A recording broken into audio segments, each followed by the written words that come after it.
You are listening to the Visualising War and Peace podcast. In each episode, we look at how people have experienced, described, or imagined armed conflict in different periods and places. And we discuss the impact which representations of war and peace can have on us as individuals and societies. Hello, my name is Alice Koenig, and I direct the Visualising War and Peace project at the University of St Andrews. My guest today is Dr Jaremey McMullin, a senior lecturer in the School of International Relations here at St Andrews. Jaremy's research spans a wide range of topics from ex-combatant disarmament and veteran reintegration to youth peacebuilding and political participation in post-conflict contexts. His 2013 monograph, Ex-Combatants and the Post-Conflict State, Challenges of Reintegration, published by Dr McMullin, examines disarmament, demobilisation and reintegration policies and experiences via 4 case studies in Namibia, Mozambique, Sierra Leone and Liberia. He's particularly interested in the impacts of reintegration and veterans assistance programs on people's post-conflict identities, and also in the consequences of incomplete reintegration for ongoing conflict resolution and security. As well as working in parts of Africa, he's examined veterans assistance programs in the US, producing, among other outputs, a short documentary called Silkies in 2020 on the prevention of veteran suicide. He's written several reports for the Disarmament, Demobilisation and Reintegration section at the United Nations Department of Peace Operations, and he serves on the research working group of the Integrated DDR Training Group. Alongside that, Jaremy's also published on child soldiering, among other topics, and he's produced a documentary short film series on the everyday work of peacebuilding after war called Liberia, Legacies of Peace. As Jaremy himself explains, the 5 films profile people at every level of Liberian society engaged in the hard work of war to peace transition since the civil war ended there 17 years ago. He's developed a particular interest in youth peacebuilding processes and youth peacebuilding identities, which brings together his research on ex-combatant experiences and societal transitions from war to peace. His current project, Motorcycling as Peacebuilding in Liberia, examines the experiences of groups of ex-combatant and conflict-affected youth in Liberia who've become motorcycle taxi drivers, overcoming insecurity and marginalisation, and emerging as active peacebuilders themselves. So, Jaremy, your research methods are as interesting as your research topics, and that means there's an awful lot I want to ask you. But first of all, I just want to welcome you to the Visualising War and Peace podcast, and thank you for making time to join me today. Hi, Alice. Thanks so much for having me. If I may, I'm going to start with a big question, focusing first on your research into ex-combatant reintegration. As you know, the Visualising War and Peace project is interested above all in habits of picturing and understanding both war and peace. And a lot of your research sits in that very complex liminal space between war and peace, the war to peace transition, as you've put it, both for societies and for individuals. So the first question I want to put is, what can we learn about both war and peace by studying ex-combatant experiences and veteran reintegration? Well, first of all, we love big questions, so thank you for that. I guess I would look at this question in 2 ways. We understand that ex-combatants are both perpetrators and victims of violence, that combatants, when they're recruited into armed groups, are forced to make a highly structured choice about how best to mobilize their political interests, their economic interests, their social interests to fight for a better future for themselves and their families. We also know that combatants are often coercively recruited into armed groups. And we know from research, from talking to combatants, from understanding how recruitment works, that it's not either or. It's not that combatants are coercively recruited or they're making a perfectly agential choice about whether to join an armed group and for how long. So that's to say that even though we know all of those things, for some reason in post-war, some of that knowledge starts to fade, or some of that knowledge blurs a little bit. And so I'm interested in how during post-war transitions, ex-combatants continue to be individuals who can threaten, but who are also themselves threatened through post-war transition.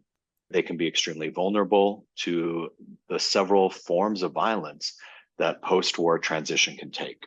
It's not just that war injures and makes combatants as ex-combatants vulnerable to suffering through, for example, our conventional understanding of post-traumatic stress disorder, of traumatic brain injuries, of the traumas of war, but rather it is also that post-war injures So veterans and ex-combatants alike, any former fighter from an armed group experiences post-war transition as injurious. It injures their life chances through threatening stigmatization, social marginalization, job discrimination. It injures their social relations, their family relations through the ways in which they are expected to conform to a series of standards that they might experience as impossible to live up to or difficult to adapt to. It injures politically in terms of the ways in which veterans and ex-combatants might feel that they are able to participate and express themselves in the ways to which they're accustomed, or feel that they have to edit themselves or fade away or become invisible in those political processes. So that's the main way in which I'm interested in troubling that distinction between war and post-war, is in understanding and trying to frame and center the injuriousness of post-war transition. Thank you, Jaremey. And that's a really, really interesting and important, provocative, really grounded reframing of post-war transition, what we might ultimately end up calling peacetime, as something that perpetuates violence, that is injurious, where certain actors within that, certain agents, are vulnerable, as you say, to different forms of violence as they process that transition and kind of reimagine their identities. Following on from that, I wonder if you can say a little bit about dominant habits of visualizing both ex-combatants and veterans within society. Yeah, so the two contexts with which I'm most familiar are the United States and Liberia. And your very thoughtful and comprehensive introduction, mentioned that I have some experience of other cases as well, or places, rather, I like to think about them, where reintegration happens, where peace building happens, or where peace building is necessary. The US and Liberia are mostly the context that I'll be speaking about. So I'll start with a couple of visual frames that I think are part of the popular imaginary about those two contexts. With the United States, I can't escape a dominant image that we also see reproduced in two really prominent films about coming home from war in the US context. And those are The Best Years of Our Lives from the 1940s and The Hurt Locker, that kind of tells this Greek tragic story where the soldier feels compelled to return to war again and again. In both of those films, we find a veteran, or that might be an active duty service member in the case of The Hurt Locker, standing in a grocery store aisle, feeling extremely alienated from material America, from consumer America, and therefore from America writ large. The cereal aisle, the grocery aisle, produces this crisis of identity and this crisis of alienation for the soldier. So in the US sense, I'm really interested in the visualization work that's taking place through that image. On one hand, there's potential for a critique that's not about the veteran or about the return process, but about civilian society and how civilian society understands the veteran, or maybe would prefer not to, would maybe prefer to just go about their shopping as usual. But more broadly, I think that it's a little bit more complicated than that. And I actually think that films that purport to visualize return in its totality, by which I mean these films aspire to narrate the challenges of return, but also we laud these films as really positing the hope and promise of communion with the civilian world, of reabsorption, of return. Whilst they're posited as doing those things, I think that maybe these films are actually narrating the opposite about the impossibility of return. The difficulty is so deeply entrenched and embedded. That crisis of alienation is so pronounced. And actually the gulf that these films purport to bridge, that they might actually be making it wider by letting civilians off the hook and thinking through the permanence and the irresolvability of some of this crisis of identity, or some of the challenges that veterans face that are about physical rehabilitation, but also finding their economic and social space in society. On the Liberia side, I think we're confronted with a whole set of very different images. They're mostly of images either of absolute vulnerability, so an image of a young person in a rehabilitation camp receiving prosthetic support, medical support, psychosocial support. So the individual is a receiver or a beneficiary of reintegration and not the author of his or her reintegration. Or we find these images of ex-combatants still engaged in threatening behavior. We find reporting on their participation in protests always framed through the lens of threat. What does that protest mean for threat? How does it represent that ex-combatants either continue to be mobilized together? So just hanging out together already gets seen as evidence of potential remobilization or continued mobilization. Protest doesn't get seen as political expression or exercising political rights of association or protest, but rather as something that is somehow fundamentally threatening to the peacebuilding order. I think that those are the dominant images and visualizations on the ex-combatant side. Thank you. You've given us those really interesting contrasts there. And I think a couple of the things that link the two cases are questions around agency, whether, as you say, whether you are receiving integration or doing it yourself, or at least struggling with it yourself, and when you might take that agency too far and remain a threat. And so it seems to me that in both cases, there's a certain amount of othering, as you say, those films that in some ways project hope, continue to look at veterans as people who are really struggling to integrate, and integrate is itself a problematic concept in some ways.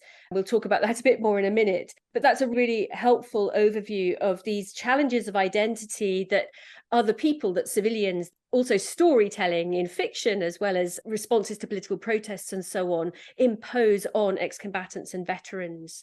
So just to come on to the language of integration or reintegration, you've been keen in your published research to problematize that language yourself, to challenge not only how we visualize ex-combatants and veterans, but how we visualize their post-conflict journeys. And in one of your publications, you write, the re suggests a return to civilian life, yet many combatants in modern civil wars have spent their entire adult lives, and sometimes their adolescent lives too, in combat, knowing no other way of life. And the re may also intimate that the social and economic environment into which combatants return hasn't changed since they left, which is unlikely, as you say, given the devastation of conflict. I wonder if you can say a little bit more about that. What has your research taught you, both about our habits of thinking about reintegration and the need for more helpful models of understanding this kind of transition? I think the first issue is that somehow the expectation passes onto the ex-combatant, the veteran, himself, herself, without concomitant expectations on society. The way in which DDR evaluations work, for example, are always that a measure of social reintegration is about whether the communities accept ex-combatants in their midst. And that's already doing something very interesting, right? It's saying that communities are in a privileged position to choose whether or not to accept or reject the ex-combatants. Ex-combatants' own sense of social acceptance might, if the evaluation engages with them, extend to their feelings of acceptance, but doesn't really extend beyond that. So that's very interesting too. It's about how reintegration is a responsibilization that engages only former fighters and not whole societies. The reintegration, you beautifully summarize the main insights that are about, is this a re? Isn't this something that the individual that has maybe been fighting their entire adult lives has very little experience of something from before? And that's not just in the context of child soldiers. In the US, for example, it's really interesting. I never really got to the bottom of why veteran participants in this research always tell the same story. So I wonder where it comes from, but it's an important visualization as well. And the story is this one, that they tell a neurological story, a neurological statistic, that their brains are at 18, when most of them are entering the armed forces, are primed to experience everything in this real fullness and experiencing these social relationships, these bonding rituals, this sense of purpose, this sense of self is tied to the military institution, that all of these are a very salient aspect of neurological and emotional development for young people. And then to have a break from that that is a real radical break. All of them talk about these studies in trying to make sense of why that break is experienced as something that's injurious, as something that's traumatic, as something that's difficult to navigate.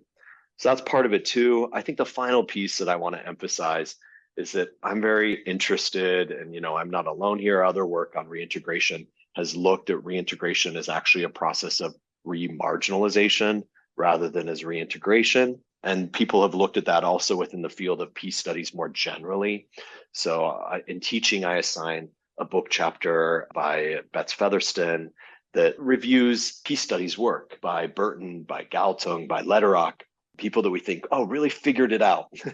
But she quite interestingly says, even this really critical work sometimes takes a frame of reference that the goal of peace is to return people to the status quo that existed before war. And isn't that the status quo that made war possible in the first place? She's engaging with Vivian Jabry's Discourses of Violence as she talks about that. And so that's a big thesis behind Vivian's work. But I extrapolate this into the world of ex-combatants and to, the thing that happened to me in conversations with ex-combatants, this time in Mozambique, that really changed the trajectory of the way that I see these issues, which was, as a good PhD student, first working on this topic, was about kind of disentangling the variables that might determine successful reintegration without really letting ex-combatants themselves frame those variables or frame those as lived experiences. So where those kind of two expectations came into conflict was after this set of discussions with this amazing group of mostly former Renamo fighters outside of Maputo in a small community. And we'd finished the interviews. So, your usual PhD mind is programmed to be like, ooh, all right, this is a part where I can stop thinking about this project, just relax, maybe talk to people on a different level. Of course, later I've learned that these are the most important moments of research. And that doesn't mean our research brain still has to be switched on. If anything, maybe it's in the moments when that brain switched off that we're more open to changing the way that we see something, to be moved by how other people experience the world in this process.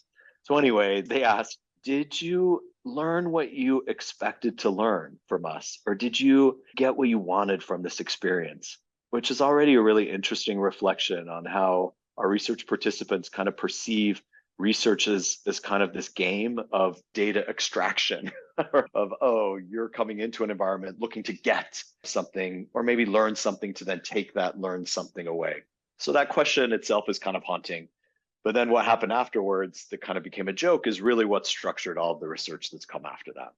Because I don't remember what I said in response. It was probably super embarrassing. But then there was some discussion amongst themselves in Portuguese. I don't speak Portuguese, I speak Italian. I understood enough to be like, oh, something they said is something I really need to have translated back to me. Also, I knew that just at a human level because they said something to each other and then they all started laughing, like real gut level laughter. So I asked my translator, oh, what did he just say? And my translator said, oh, what he's saying is basically the government said to us after the DDR program was over, congratulations, you've all been reintegrated back into basic poverty. So that line shows that, what Betts was talking about, what Vivian was talking about, what Mats Utas in his brilliant work on youth reintegration is talking about when he talks about reintegration as remarginalization, is corroboration that these are not just ideas that we have in studying these processes from a critical perspective, but they're really part of the lived experience of reintegration as well. This deep gut level understanding that this is a con, that reintegration exists to send people back to lives of poverty. That's definitely stayed with me.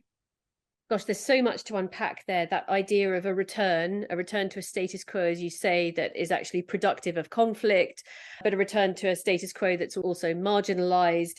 And then this sense that ex-combatants in the debrief and through the process absorb narratives and ways of thinking about that process from the external actors, the people running these programs perhaps, and wider expectations, and that becomes a really uneasy part of their identity, this sense that the people engaging with them will have expectations about what that journey is, which actually don't tally with their genuine experience of that journey.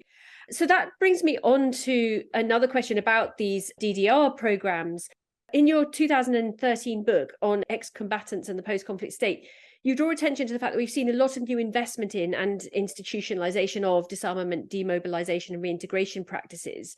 And with reintegration challenges as represented quite often as new, or at least newly challenging in certain situations.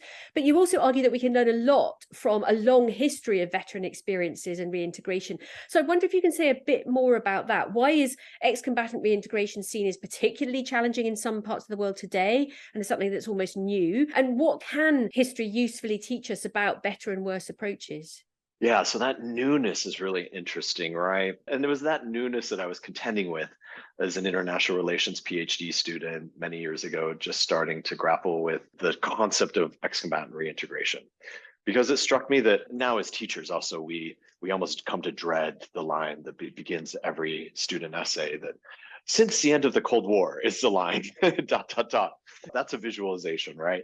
That's setting up this idea of newness, that everything that came before this period of the 1990s onward is somehow irrelevant to our study. A second thing about newness is deeply entrenched in UN practice, which is something I talk about in the book too. It's like this compulsion to only chase the most recent lessons, to only assume that lessons can be taught by the immediate previous case of engagement.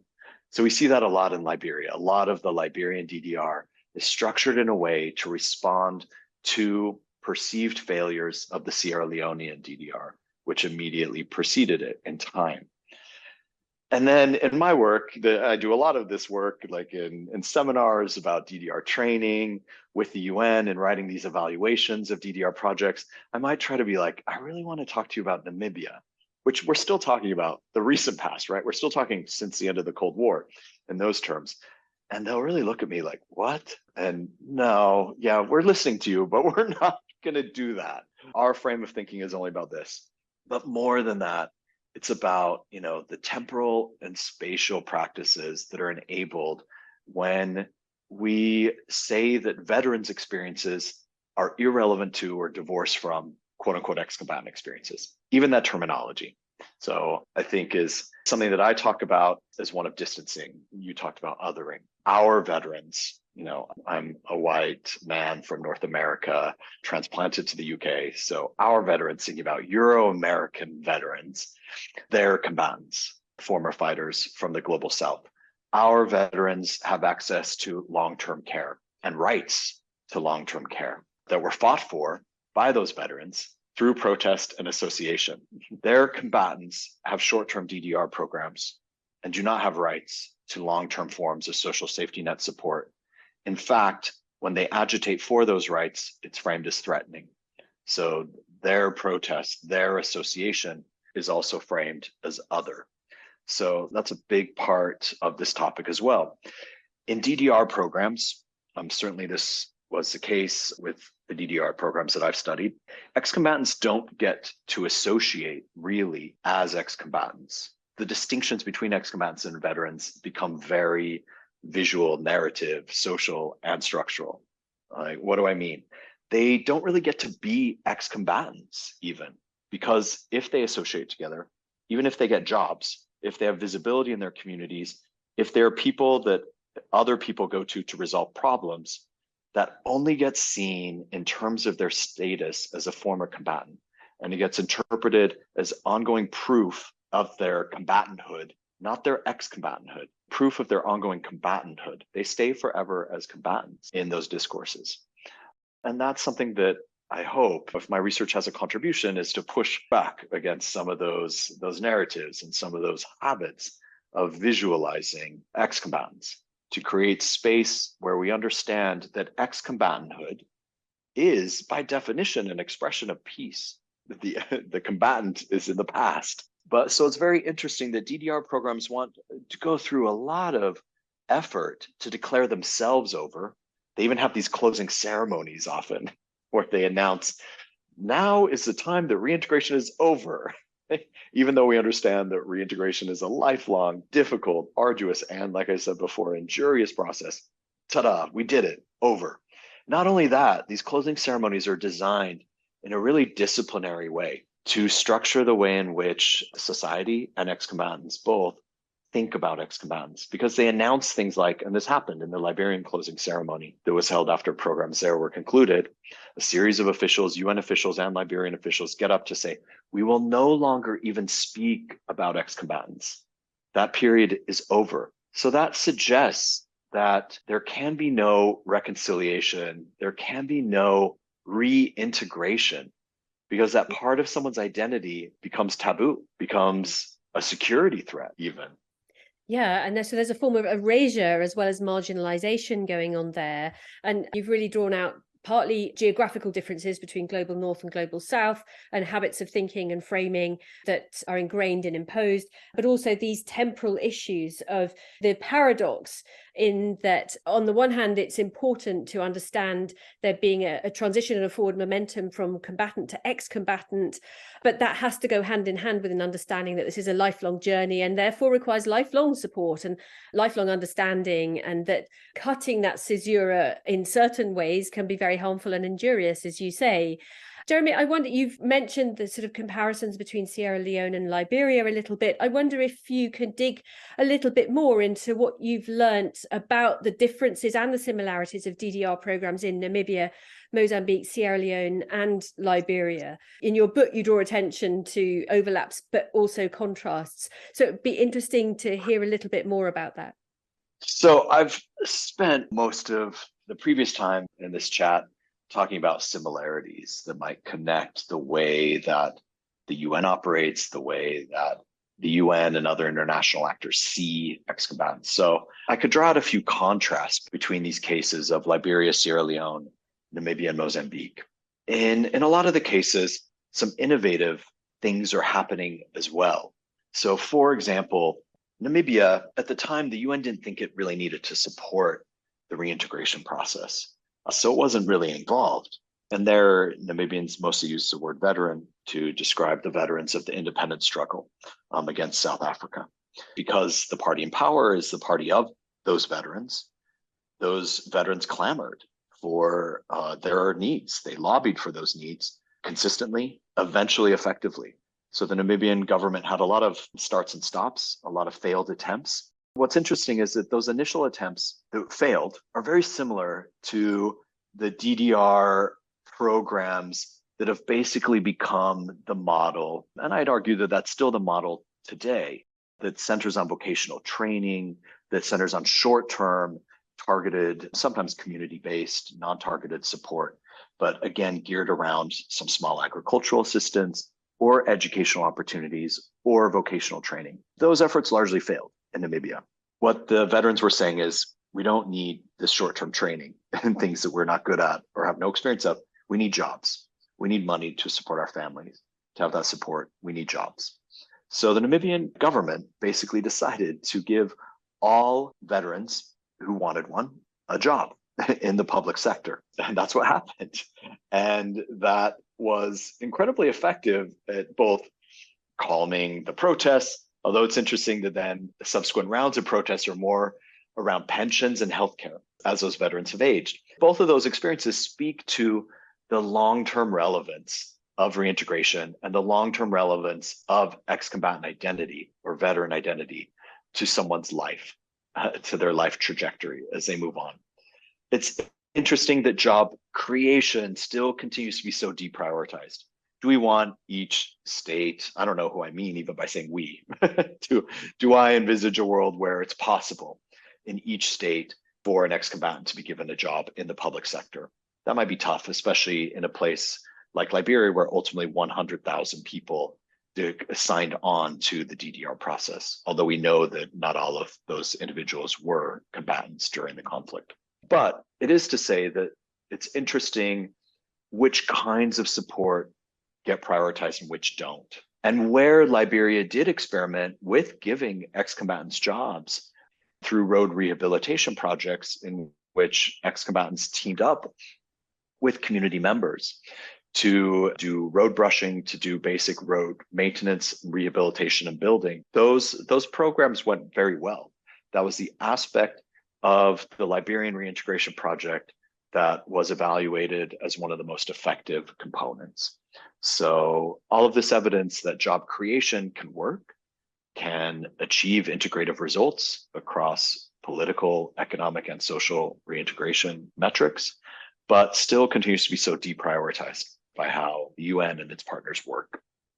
Really interesting again. So the picture you're painting is, of course, of formal structures, quite a lot of top-down processes and design of DDR programs, and up to a point, a bit of a one-size-fits-all situation. But where you've been tracking particular areas of success, it's often come through co-production, co-design, or at least hearing veteran communities advocating for very specific needs and a certain amount of local community work. Would that be fair to say that we see more sustainable, successful reintegration where there's more of a slightly grassroots local turn to it? Absolutely. I might frame it as the most interesting, quote unquote, successful moments of formal DDR, formal reintegration support, seem to happen in these moments where the template is paused or put aside or is ended, and ex-combatants clamor for something more or different because they're left out of the first round. The most interesting moments in reintegration processes seem to be these moments that happen because ex-combatants have agitated, have mobilized. So not so much the grassroots element, but we can talk about that because that's something that's become more and more important to me in my work. But since we're still talking about formal reintegration, then it's about ex-combatant agitation rather than kind of grassroots collaborative partnership. It's ex-combatants saying, no, this was not enough, or no, you left us out, or no, we also have entitlements to X or Y. Yeah, so in that agitation, still dealing with these asymmetries of power, as you say, not to be mapped easily onto grassroots. But this might be a good moment actually to start talking about grassroots peace building or peace building more broadly. And I want to turn now to your series of documentary short films called Liberia Legacies of Peace, which raises really critical questions, not only about how peace building works, but about how we visualize it. You're particularly interested in getting us thinking about where peace is built, who builds peace, how we define when peace exists or not. And that, of course, gets us wondering what peace is, on whose definition, and also how peace building gets evaluated and when and why it goes wrong. So I wonder if you can give our listeners a short overview of this film series and how it helps us visualize the everyday work of peace building as experienced and pursued by different people in Liberia. Yeah, I would love to. My evolution from working on formal DDR programs to being more interested in long-term reintegration trajectories is where I would situate this effort. And that also entails kind of a look away from ex-combatants and towards the multiple identities that conflict-affected individuals possess and occupy and navigate after war.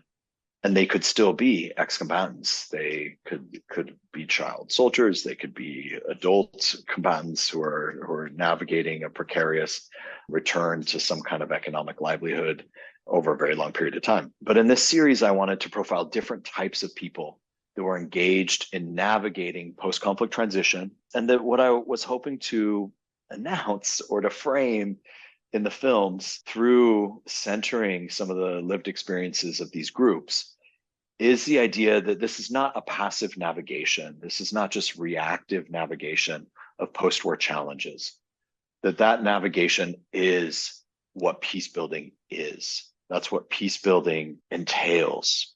It comes especially from working with commercial motorcyclists. So in other words, motorcycle taxi drivers in Liberia. They call themselves riders. We in American and British English might use driver to understand what they are. They're taxi drivers that drive motorbikes. They are particularly associated with the war and the end of war in Liberia because ex-combatants were some of the few people through disarmament payments who had cash assets at the end of war. They invested that cash in motorcycles, knowing from other contexts that was a booming business, that it was also an important way to connect communities where infrastructure had been devastated by war, where infrastructure continues to be devastated by successive rainy seasons and poor investment in infrastructure. Motorcycles connect. They get people where they want to go. They're building economic life. They're the new economic entrepreneurs. I knew I wanted to study them because already when I did the final DDR evaluation for the UN, I saw the ways in which motorcyclists were being securitized. We're not being talked about as, look at this amazing employment opportunity for young people that comes with risks, that is not amazing in the sense of it's not what young people would prefer to do if they had ultimate choice about what their dreams and hopes are for the future, but amazing in the sense that it provides young people where there are very few opportunities with some form of livelihood, with survival, and for many of them who succeed in the sector, with enough to also invest in their education, to invest in what they call the next step. But so through the interviews with them and trying to talk around this contradiction between how they're framed, including in those very early reports as, oh, they're dangerous, oh, they swarm, they do vigilante violence. If there's a roadside accident, they swarm immediately and commit acts of violence. They do all of those things. I don't want to suggest that they don't do those things, but they also do other things. They are also students and entrepreneurs. Certainly, very few of them are engaged in organized or active criminality, which is also what they get blamed with or saddled with. Anyway, when I sat down to interview motorcycle taxi drivers, I was looking mostly for those who were ex-combatants engaged in the sector. I asked them to compare motorcycling to formal DDR programs. And these are some of the most lively quotes in the research. Some of them make their way onto the screen in the short films that engage the motorcyclists, where they say, look, reintegration was this tiny blip in our lives, was this small thing. It lasted 6 months. My life then has proceeded for several years after that. Motorcycling has done way more for this country, for reintegration and for peace than DDR did. So that already shows that individuals are very aware of the contrast between what we could label, quote unquote, everyday peace building, and the peace building that is designed, enacted, and funded by outside actors like the United Nations or other donor states. So they perceive those tangible lived differences. They perceive themselves as being the ones who have to hustle to make and exploit and make do and survive and highlight those differences, to say, like, if we didn't have motorcycle, they say, there would be so much crime and violence in the streets because young people would not have this opportunity to make some small thing to survive. Because of motorcycle, we have peace. And that's a really provocative and interesting statement that is suggesting that the thing most responsible for peace in Liberia is the motorcycle. And so my project is both Motorcycling is Peace Building and Liberia Legacies of Peace sets out to take that claim seriously. In Liberia Legacies of Peace, then I want to ask, what might be that formulation for other groups of people too? So for example, in Peace Hut, I interview women peace activists who are part of the peace action in Liberia that many credit with helping to end the conflict. Individuals won the Nobel Peace Prize out of this effort, out of this mobilization. But in working with the activists who continue to meet in peace huts day after day, week after week, what stands out about those everyday actions? Well, a couple of things. One, peace is not over. It's not this event. If these women are showing up day after day, week after week, that suggests that peace building is an ongoing and continuous task. The conflict legacies also, therefore, continue to be ongoing, continue to have a deep impact. And so the women in Peace Hut talk about some of those legacies in terms of political marginalization, how campaign meetings happen at night when they might have caregiving responsibilities and can't participate or take part. That leads to discrimination in terms of which candidates are preferred for which reasons. Even in Liberia, this country that we like to say is this country of gender equality because it was the first to elect a woman president. And that it also tells us that peace building is work. And that's what I love about some of these interviews that are framed in this series across all of these sectors. So the women's peace activists, the two films that concern motorcyclists, which are Best Man Corner and Pink Panther, Diamond Boys, which is about veteran diamond miners, and 540, which is about the ongoing grievances and hopes of the demobilized armed forces of Liberia who live in a community called Peace Island. In all 5 films, this theme of peace building is hard work, and it is work that does not seem to get equal recognition as peace or as work. So in all the films, the individuals kind of narrate this disappointment that their identity as peace builders is so important to their identity, and that their work as peace builders doesn't get recognized by the Liberian state, by civil society, by external actors, by the international. It doesn't get recognized as work. For the motorcyclists in particular, and the demobilized army personnel, it gets recognized as the opposite of peace and the opposite of peace work. All the more reason why I think those individuals are so intent on framing it in terms of peace, not just because it's lived, but because of how it gets misrecognized. So it's not just that it goes unrecognized, it gets misrecognized. Absolutely. And this is really fascinating when we're thinking about the habits of visualizing peace, habits of visualizing peace building, of visualizing peace builders, and these dominant habits that don't only sort of marginalize and drown out, but reframe, as you say, reframe motorcycling as swarming, as criminal, as vigilante, as threat, and don't recognize, don't look, don't understand it as really important grassroots peace building, as you say, ongoing, and as work, as ongoing work.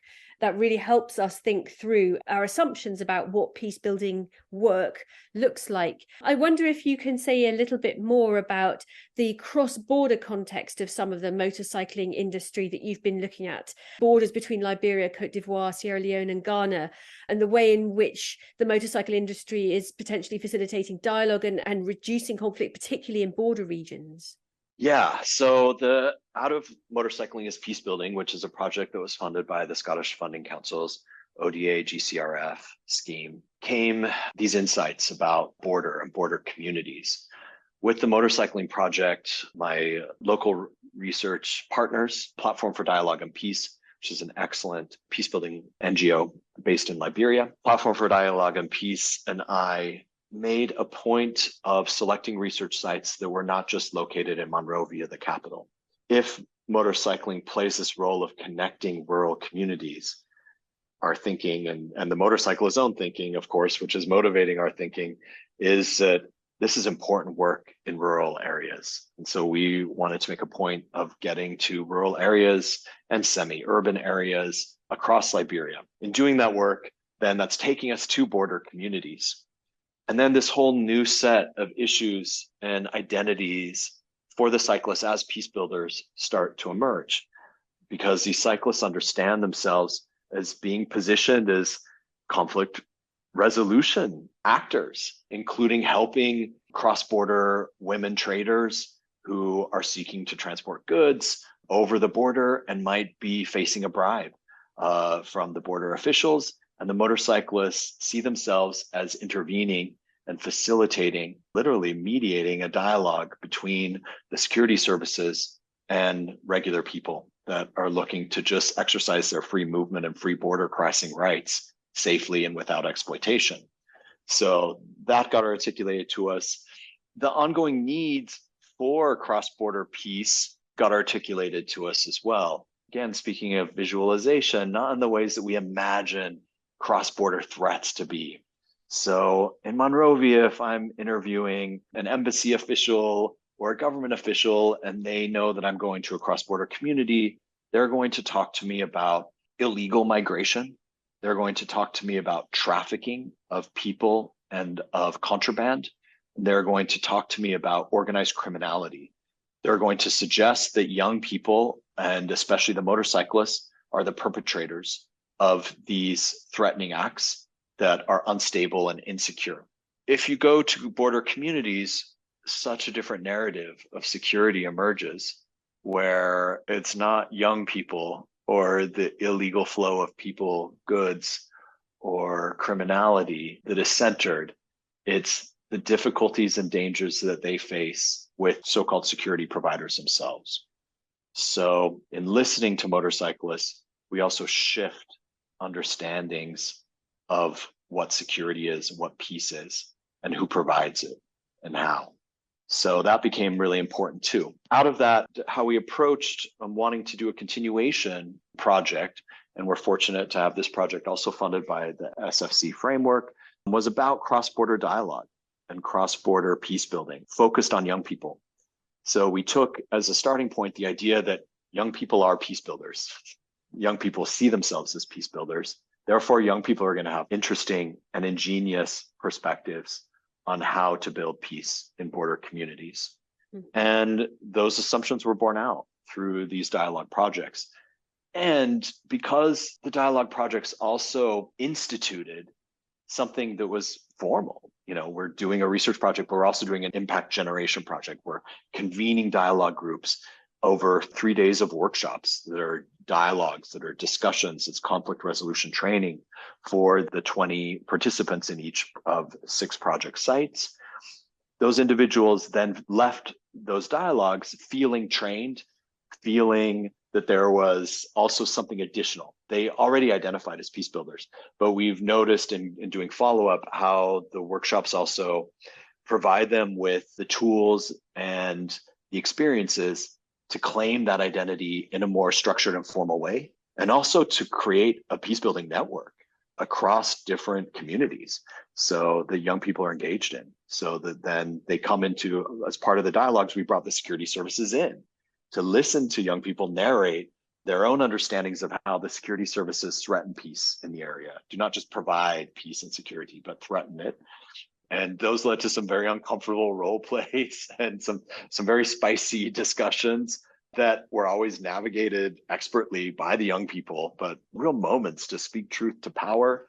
And what's been amazing is to go back to the communities and see that the benefits of safe border crossing and reduced exploitation at the border have held, even when those security personnel have been transferred in and out. We assumed that, okay, once the security people that participate in these meaningful dialogues leave, new people come in and don't care.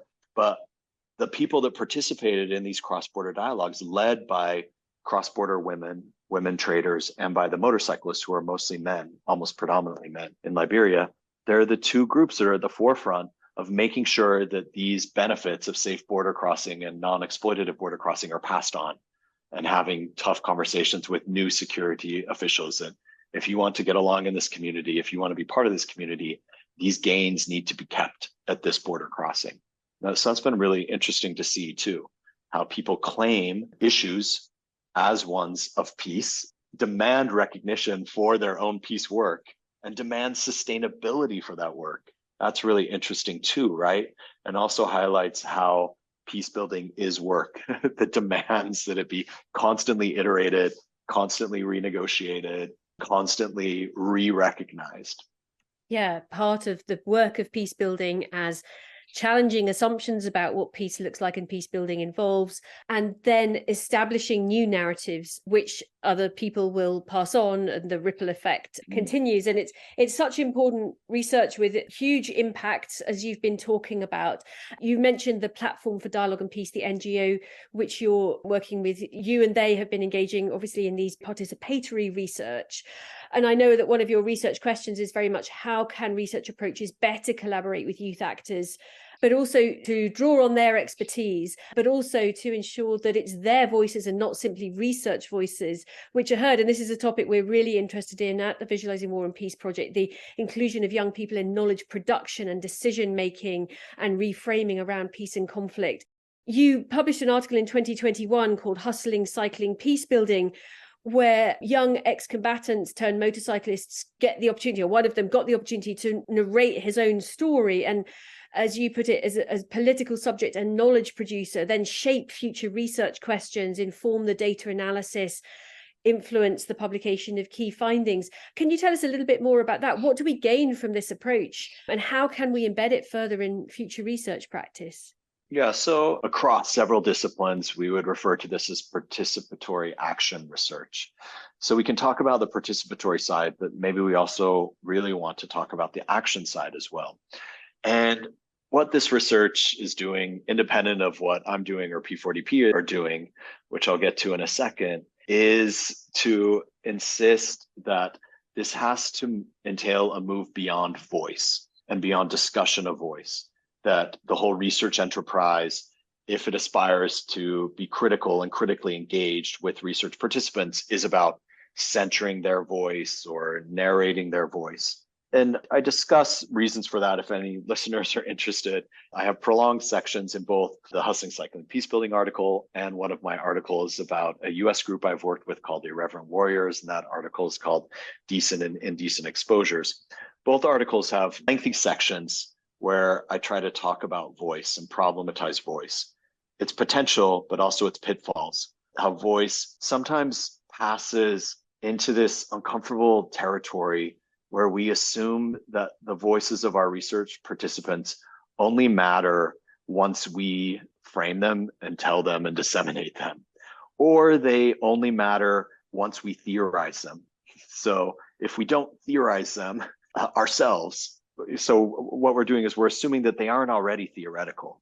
We're assuming that they're somehow inchoate, that they gain status as knowledge only as they pass through our reconceptualization, our re-theorization.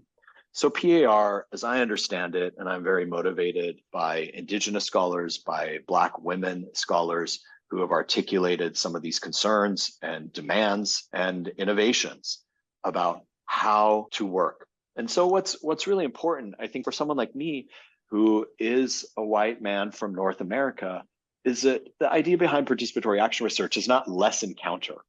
It's not that someone like me should not have encounters with people who are different from me. It's that we need to have more encounters, but we need to allow those encounters to move us.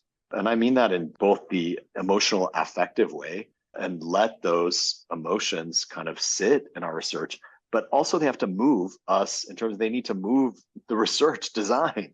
They need to shape it. They need to alter it. So here's where I've learned from P40P. So here's where I talk about Platform for Dialogue and Peace's PAR, or participatory action research methods, that I think are important, innovative, and successful. They have always been grounded in PAR methods. And so through working with them, I see what they were already doing. And then in working together, we've adapted those methods to the motorcycle taxi sector and to the cross-border youth sector. And the way I'd summarize some of those methods would be to mainly create opportunities where young people are also changing and influencing the research design of the project, the research objectives of the project, and the modes that dissemination of the project take. Something that I experience is really unsatisfying is if I read an ethics application or a synopsis of research dissemination techniques, and I just see, oh, I'll send the article to our participants. I just wonder if that's what the participant would ask for as the main mode of dissemination. Because certainly what we've discovered when we ask this question are a whole different set of activities. And here's where the action comes in participatory action research. They are interested in seeing the research, and that's been meaningful to me. That's been meaningful to our participants. It's incredibly moving to me that when I go back to re-interview key participants for the project, young men and women that I've now known for many years, that they show up wearing a St. Andrews lanyard with a USB small hard drive attached to it that has the short films that they participated in on that little hard drive. It has the articles that maybe quote them or name them in the article. So two other ways in which we implement PAR methods are through naming and compensation. What we've discovered about naming is that individuals in Liberia have decided that it's very safe for them to be named in this research and in the research outputs. And in addition to that, that they consider it important and reciprocal that their full names be used. Other scholars have talked about how sometimes naming can have security producing effects that might seem counterintuitive to us. So Angela Lederach, for example, writing about Colombia, has talked about being named might establish someone as an activist, so that if that person goes missing, if that person is threatened, that becomes a bigger deal, that provides a form of protection. Liberia, we're not even talking about that level of risk for most communities. They say, please, we're in successive conflicts. Everyone in my neighborhood knows which ethnic group I belong to, which faction I maybe participated with in the previous war. Your interview with me is not the thing that is announcing that to my neighbors or to the world. That could change. I accept that that's dynamic. If that were to change, then we revise the practices. But in other words, naming for a host of reasons is important to our participants. For us, so is compensation. that we understand that we are working with individuals that are economically vulnerable, that for whom, in their words, time is money. I think for all of us, time is money. So we can also think about that. And so we want to recognize the incredible transport costs that they're incurring to meet with us. Participants, I found, are often excited to be part of research projects as well. So part of that action is about being active participants in research. But more than that, what's been interesting to us and important for us, meaning P4DP and me, is understanding what young people's expectations are as they frame the question, what is the benefit of this project? That question is also the title of a recent article I have, where we try to think through how researchers tend to understand that question. And this has helped me a lot to think about what is the meaning and purpose of research, that we tend to think about the standard answer we might give an interview participant. Well, my hope is that I'll be able to take your stories to some other space or forum, and that individuals will pay heed in that space and forum, and it might impact some policy change. That's even how within the UK we frame research impact, right? Which I think comes with a lot of problems and reduces impact and encounter and community to something much more transactional, much more linear, and much more one-sided. What I love about PAR methods and the way in which P4DP and I have worked together to innovate some of those methods in our work with the cyclists has been how we've flipped that question around to say, what would you like the benefit of this project to be? What are dissemination strategies we can pursue that are meaningful to you and helpful for you in your activism and your peace work? And that's produced some of the most valuable aspects of the project. So of course, in turn, those activities also then spawn future research projects as well. What they've responded is, yeah, sure, they'd love to receive the research outputs, and that is an important form of research dissemination. It's meaningful. The films especially are meaningful because they're easily transmitted to friends, to colleagues, from one parking station taxi rank to another. These films can be more easily transmitted and digested, shared, talked about than can an article in the Review of International Studies. But they've also articulated a series of efforts that they were already engaged in, but that need additional support for. So I don't want to say that we've innovated these ideas. All of these ideas have come from our participants or things they've done in the past, but maybe had lost support or lost funding, or they've stopped doing for one reason or another. And those are dialogue sessions and mediation between the police and the motorcyclists. So then that launched a whole series of other grants and projects around police motorcyclist dialogue that have been incredibly important and successful in reducing police brutality and police brutality specifically directed against the cyclists, and in improving police motorcyclist relations that were and continue to be in some communities where these dialogues have not yet taken place, a salient conflict flashpoint between members of the community. They also suggested a whole series of counter-stigma activities because they framed in the original research that stigma and marginalization are some of the biggest challenges that they face. Mm-hmm. But they also position themselves in that research as innovators around counter-stigma, as active contributors to discourses of social inclusion. So the ways in which they did that are through the proliferation of what they called motorcyclist intellectual forums, so that we understood that they were already engaged in innovating spaces and times when they and members of the community would gather to discuss issues that are on their mind or issues that are dividing or uniting them. They talked to us about how they use bumper stickers to brand themselves economically for passengers, but also to announce messages to a wider public. So we worked with them to also have motorcyclists design a series of bumper stickers around counter stigma, around social inclusion, in which they can announce themselves as peace builders, and a whole series of other messages that they said have improved business and also changed social perceptions. Motorcyclists in one community also said the bumper stickers were salient in reducing vigilante violence when tensions are high. For example, a police officer was off duty and murdered a cyclist And normally when that happened, other cyclists might come to that murdered cyclist's assistance or enact a series of revenge acts in memory of that cyclist. And the cyclists in Gompa City in the north of Liberia articulated how they were able to point to the bumper stickers in these group dynamics, which can quickly get out of hand and out of control in any setting. They were able to point to these to remind themselves of this identity of being peace builders and being ambassadors for peace. And so that they said that those were very effective in, for the first time, no vigilante violence being reported in response to that act. And the first time also that a police officer was convicted and sentenced for the murder of a cyclist. So we consider these small acts, participatory acts that are supported by research, but this feedback loop that reinforces, as they develop activities, we develop research around those activities, we come to understand them more, we then gain access to additional resources, or the attention that the research is getting leads to additional resources that can then fund and support additional actions. Or some of the actions also become self-sustaining, like we discussed with the border dialogue groups. So that's been not just rewarding and important from a research term, but I think increasingly an imperative for how we think about research with peace-building communities.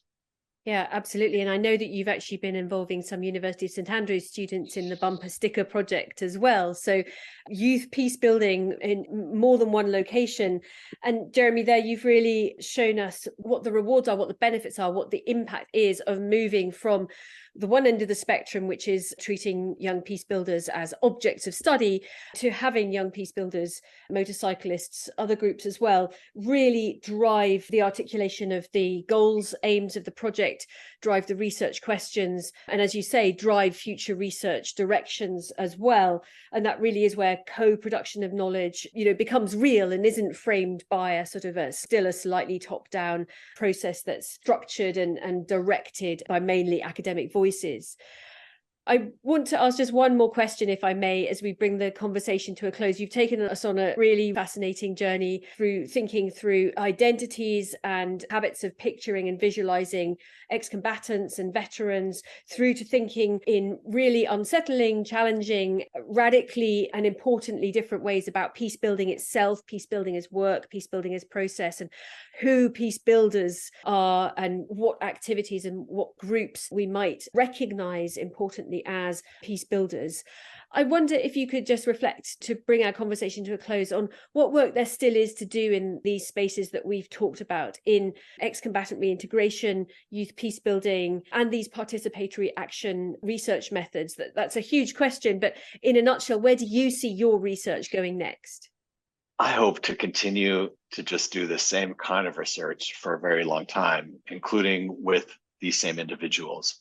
It's been interesting that as I've critically engaged with my own aspirations about what is a research trajectory and what's next and what comes after a project. And this is something that I discuss also in the What is the Benefit of This Project article. That there are also imperatives around return, that we can't and shouldn't promise perpetual return to a site of research or to a group of individuals.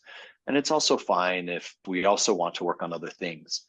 But I do think that there's something that I've become a little bit more uncomfortable with. If I'm going to critique the UN for chasing the most recent lessons about DDR and just moving on to the next crisis point, and then from there, I see we as scholars sometimes doing that same thing. We move on to the next place, especially within IR. This is less of an issue maybe in anthropology, where there's a practice of honing or developing a relationship with one place or space or idea.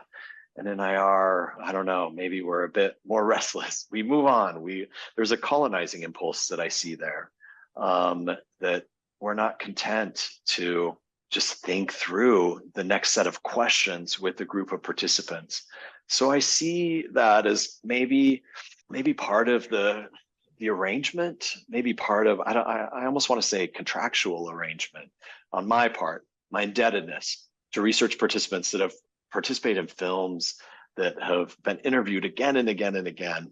That produces so much rich material that I'm going to be busy for a long time. More than that, it produces in me a desire to work with the same individuals for as long as I can and as long as they want me to. So part of that is I don't know where, but I hope that it involves this notion that return is also a part of participatory action. And I know that because that's the answer I get from my participants when I ask them, how do you measure benefit? How do you measure the benefit of participating in this research? And they'll often frame it in terms of my own return. They'll frame like one individual in particular, Musa Fambula. As I was talking to him last time I was in Liberia, he kind of shared a story with me about the first time that he met me. And he said, people had warned me about speaking with you. They said that you would just be another one of these researchers that we would never see again. They would just take our stories and we wouldn't understand whatever happens to that story. He said that it's only through your return that I've come to understand. So that first time I take a risk that maybe you won't be, or maybe it's worthwhile to do it anyway, or maybe out of curiosity. That's what he said. But then that commitment gets demonstrated, I guess, through return. Then you asked about future directions. So if you'll permit me, one or two final reflections too. Like one of those is about the academy. And I want to hope for a world in the academy where participatory encounters that maybe don't even take the form of a monograph or an article output can still be recognized as important research encounters. Whereas our current impact narratives twist that it only becomes visible and recognizable as impact if we can trace it to a written output. I want us to think, one, that we're getting the directionality reversed. Our written outputs should be taking the cues from the impact work that our participants are already engaged in. But two, not all work has to lead to a written output to be valuable, to be disseminated, to have an impact. And I've been thinking a lot about that vis-a-vis film, which I think is an important last thought for a podcast on visuality, on visualizing peace. I think film and other visual methods are very important to peace. For anyone interested, I have a new publication with Evelyn Pauls at the LSE and at Berghoff Foundation on this topic, on why we are both committed to documentary filmmaking as peace work. I would love a world in the academy where that work gets recognized and seen as valuable, akin to an article or a monograph.